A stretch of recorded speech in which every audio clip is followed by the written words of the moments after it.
São 3 da manhã, e a gente está num barco, tentando achar o nosso caminho no meio da floresta inundada, a escuridão quase completa, a mais 4, talvez 6 horas de distância da cidade mais próxima, e os mosquitos estão apreciando o banquete.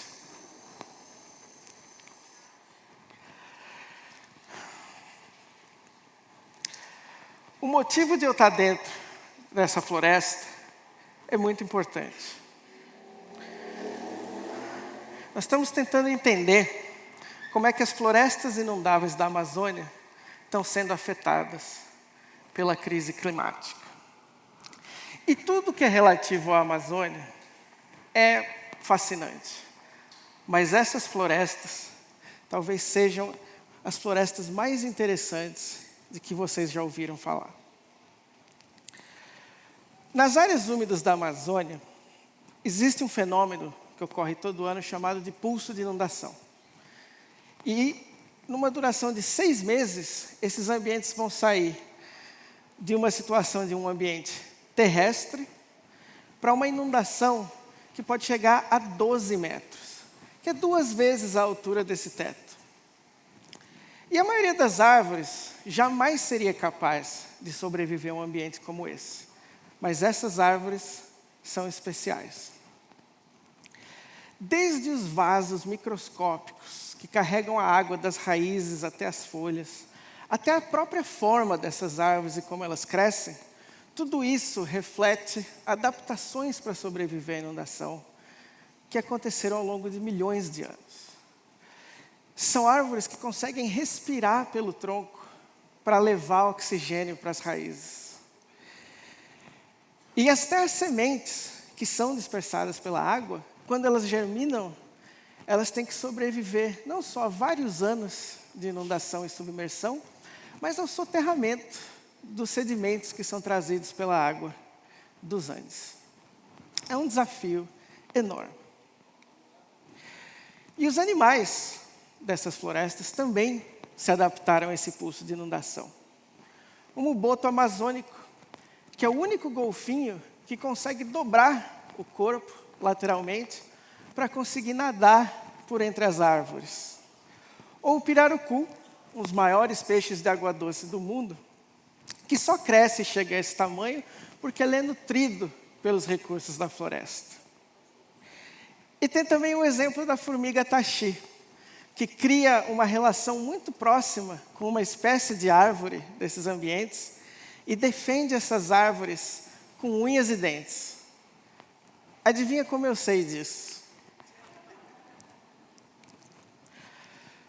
Só que mais importante que tudo isso, as florestas inundáveis são as florestas mais importantes para o povo e para os povos da Amazônia. São mais de 30 milhões de pessoas na Amazônia, mas a grande maioria dessas pessoas vive a não mais do que alguns quilômetros de um grande rio e uma floresta inundada. Ou às vezes não mais do que algumas dezenas de metros. E se a gente olha um mapa de densidade populacional da Amazônia, a gente também está olhando um mapa dos rios. É desses rios que vem a madeira para construir as casas, os flutuantes, as canoas. É desses rios e dessas florestas que vem o peixe, que é uma parte tão importante da dieta da Amazônia.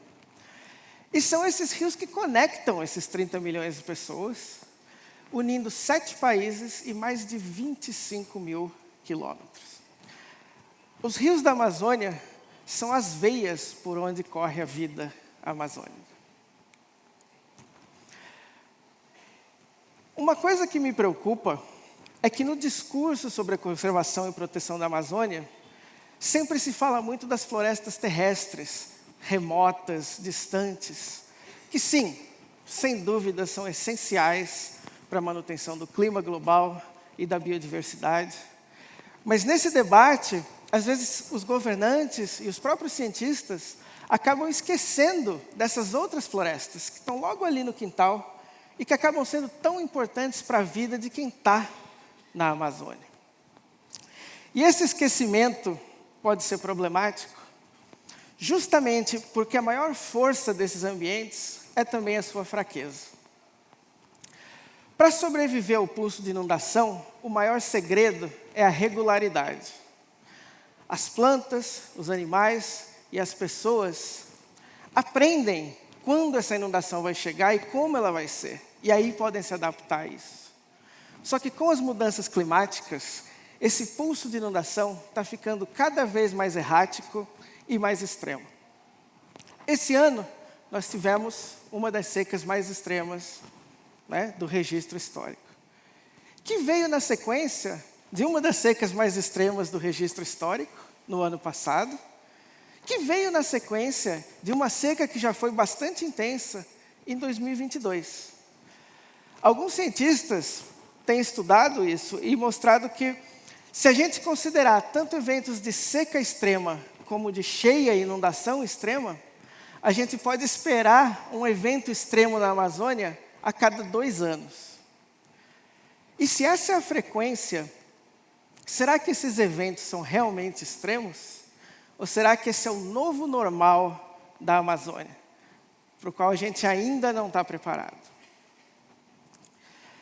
Além das mudanças climáticas, nós temos o problema das hidrelétricas, que também destroem o pulso de inundação e podem causar uma mortalidade imensa de árvores por dezenas de quilômetros abaixo do reservatório, além de destruir a vida das comunidades ribeirinhas que dependem desse rio.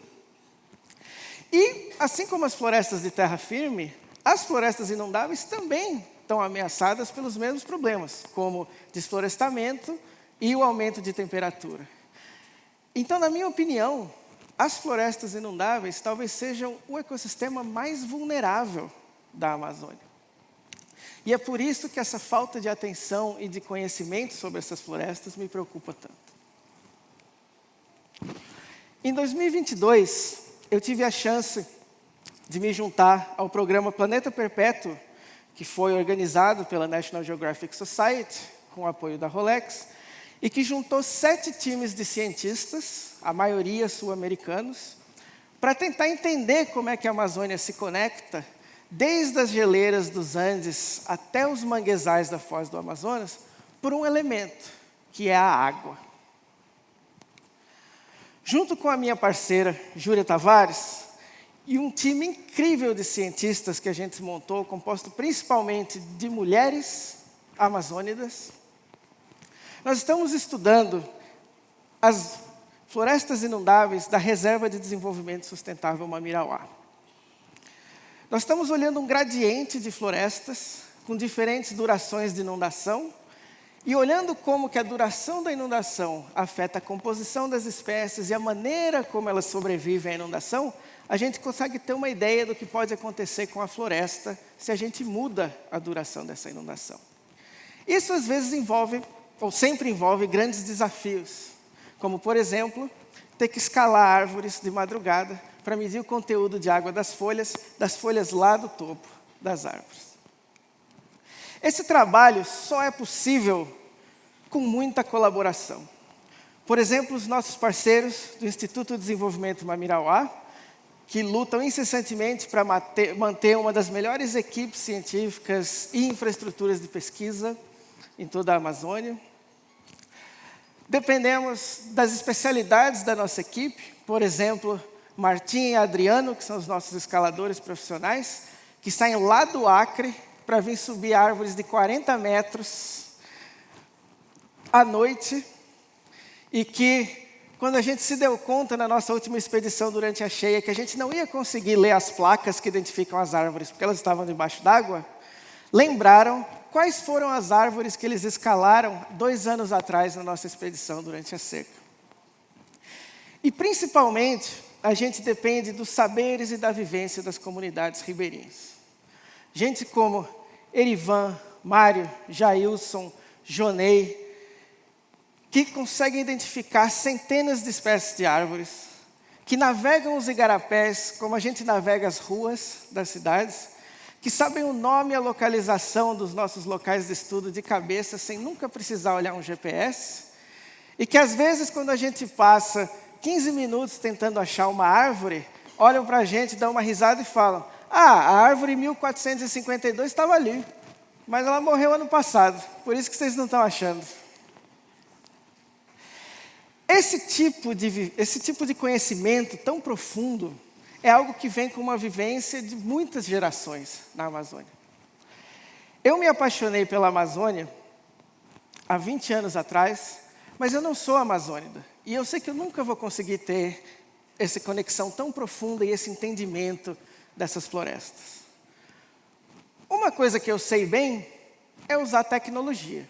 E é isso que eu estou tentando trazer para ajudar a entender e preservar essas florestas. Usando uma tecnologia chamada de varredura laser, ou LiDAR, que o Eduardo já mostrou de manhã, sendo usada para arqueologia, a gente consegue recriar toda essa floresta em 3 dimensões, nos seus mínimos detalhes. E isso ajuda a gente não só a poder entender melhor a estrutura dessas florestas e fazer diversas medidas, mas é um registro histórico.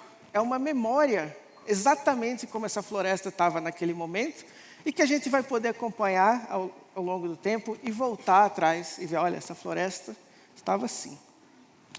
E eu acho que tem um outro potencial também.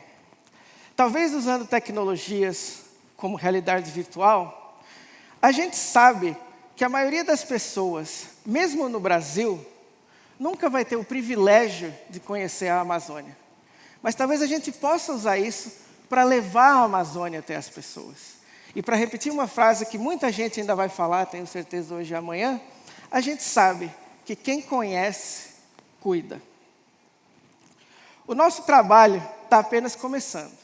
São muito menos cientistas estudando as florestas inundáveis do que as florestas terrestres. Mas, talvez juntando o conhecimento tradicional, juntando a tecnologia e com o apoio, inclusive, de vocês, que agora conhecem e sabem da vulnerabilidade e da importância dessas florestas, a gente consiga melhorar essa situação. Mas a gente tem que agir agora.